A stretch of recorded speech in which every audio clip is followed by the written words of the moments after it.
They had descended through a snowfall of silt, their flashlights slicing the darkness like pale knives, when the first whisper of something unnatural drifted across the void between them. It was a thin metallic glint, a cold sparkle that did not fit with the softened bones of the Titanic's collapsed hull. The divers slowed instinctively, even at nearly 4,000 meters below the world of living air. Instinct was a stronger current than fear. The lead diver, Halle, steadied himself against a rib of rusted steel. His suit hissed quietly as he adjusted depth. The others waited. Behind him, halos of light drifting around their helmets like ghostly crowns. They had come here on a mission funded by a private patron who refused to give his name. "Look for the sealed cargo room," he had said. "Not the ones the world knows. The one the records don't admit existed." It sounded like a myth until Halle saw the shape again, a faint silver streak half swallowed by black algae. He moved closer. The streak thickened into a vertical line, a doorframe, not a cargo hatch, not part of the passenger decks. Something entirely different. He brushed away a handful of silt. A small brass plate emerged, its letters eaten but not erased by time. He read them slowly through the mask. Private automotive storage authorized only. Hale's pulse throbbed. In his ears, automotive? The year was 1912. The Titanic had been famous for carrying cars in her cargo hold. But this was something else. The official logs listed only a handful of vehicles. Yet here was a sealed chamber the world had never seen. The others drifted closer, their lights forming an orbit around the door. One diver, Marin, lifted a pry tool and wedged it against the crack. It took them several minutes long enough for the cold to nestle into their bones before the mechanism finally surrendered with a groaning wheeze. The door collapsed inward, spilling a trembling cloud of black sediment that swirled like a reluctant spirit dot. Their beams pierced the darkness inside. Rows, endless rows. Cars, impossible cars, sat silently in the chamber like sleeping beasts. Of metal and glass. Their forms were elegant, elongated, curved in ways that did not belong to their century. Some gleamed faint gold under centuries of dust, others in deep sapphire hues. Steering columns wrapped in pristine leather. Lantern-style headlamps tucked under polished fenders. And there, near the center, something stranger. A pair of prototypes with aerodynamic lines decades ahead of their time, as if someone had folded the future into 1912 and hidden it at the bottom of the ocean. Halle felt his breath catch. The cars were untouched. Not a splinter of decay, no rust. As if whatever alloy they were made of rejected the sea itself. Their tires still held their shape. Their windows had resisted the crushing pressure that turned steel into lace. Marin floated forward, trailing a ribbon of disturbed sediment. She swept her light across each hood. Names appeared, names that made no sense. Astoria Phantom. Read 1. Revenant Model 4. Read another. She turned to Halle, her voice muffled but shaking. These companies don't exist. They never have. But the nameplates were real beneath her fingers.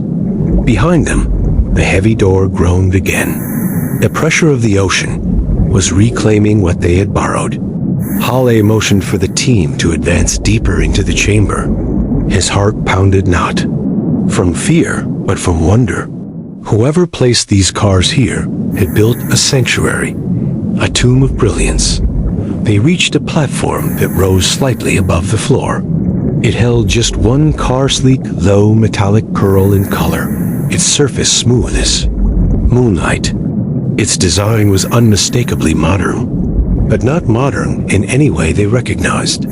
The roofline tapered into a narrow spine. The headlights were thin slits like predatory eyes. A faint logo rested on the hood, a triangle with an infinity symbol carved within it. The engine compartment was sealed. The doors lacked keyholes. The interior was visible only through the windshield. And even that view was hypnotizing. A cabin lined with luminous strips, a steering wheel shaped like a ring, and a dashboard with symbols the divers couldn't decipher. "It's impossible," whispered one of them. "It's centuries too advanced," said another. Hale leaned against the platform, feeling a tremor run through it. Not from him, no. From the car. A low hum vibrated through the metal, just perceptible enough to raise hair beneath his suit. A machine asleep, dreaming. Marin drifted back, startled. "Did you feel that?" Before Hale could answer, the floor beneath the platform flickered. A seam of light appeared, thin but unmistakable. Then a sound vibrated through the chamber, not mechanical, not ancient more, like a chime echoing through water. The car shifted slightly, as if acknowledging the disturbance. The teens' lights dimmed for a heartbeat. The pressure gauges on their wrists blinked erratically. "Hale," Marin whispered, "we should leave." But Hale's eyes were locked on the triangle and infinity emblem. Something about it felt familiar, though he couldn't name why. His patron's words echoed again. "You will find machines that should not exist. Bring back proof." He raised his camera, but before he snapped the shot, the platform activated with another chime. A pulse of blue light rippled beneath the car, illuminating the chamber like a submerged cathedral. The car awakened, not with movement. Its wheels did not turn. Its body did not shift, but with a soft glow that emanated from its seams. The interior, lights flickered. Symbols across the dashboard pulsed in patterns. A harmonic hum thrummed through the ocean, like the heartbeat of something that should never have been alive. The divers froze. Then a sound crackled through there. Static. At first, then a faint whisper. A language none of them recognized, rhythmic and calm, spoken directly into their helmets. The divers couldn't tell if it was spoken by a machine or a memory, but the cadence felt ancient and new at once. Marin backed toward the exit, panic breaking through her training. "We're not supposed to be here," she hissed. This wasn't meant to be found. But Hale couldn't move.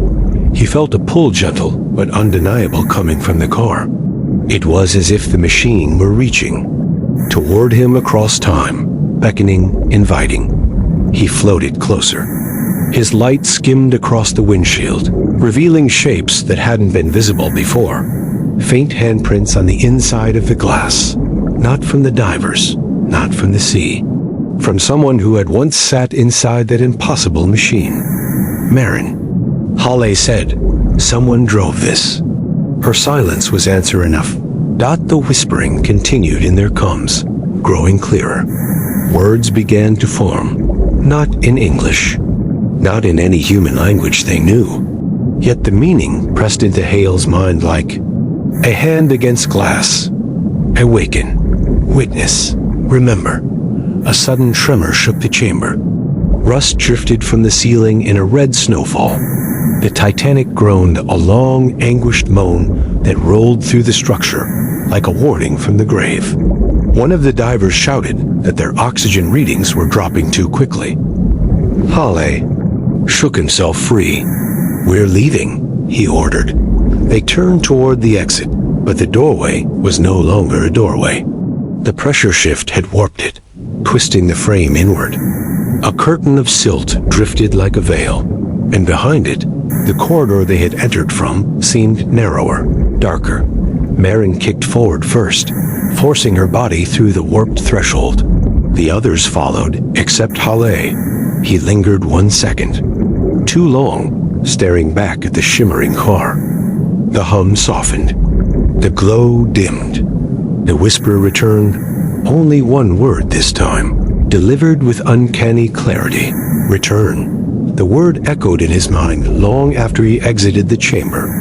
They raced through the splintered corridors of the Titanic, their lights darting across collapsed beams and rusted ladders.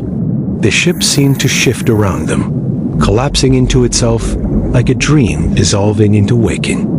When they finally reached open water, Hawley risked one last look back at the ruined silhouette. A single glimmer shone in the darkness. Behind them, not from their lights, from deep inside the car garage, a pulse of pale blue light blinked once more. Like an eye closing. During decompression on the support vessel, no one spoke. Their bodies were trembling, not from cold, but from the weight of what they had touched. Above them, the ocean rolled with its silent secrets, and beneath them, far below, the impossible garage slept again. When Hawley returned to his cabin, he found an envelope waiting for him. No name, no stamp, no mark. Only a small embossed symbol. Pressed into the flap, a triangle enclosing an infinity sign. His blood turned cold. Inside, the envelope was a single note typed on thin paper. You have seen only the first chamber. Do not speak of what lies below the second deck. The others will not understand, but you will return. The machines remember you. Hawley stared at the symbol for a long time, feeling the hum of that impossible car echo faintly in his bones, as if the ocean had carried its heartbeat all the way to the surface. He did not sleep that night.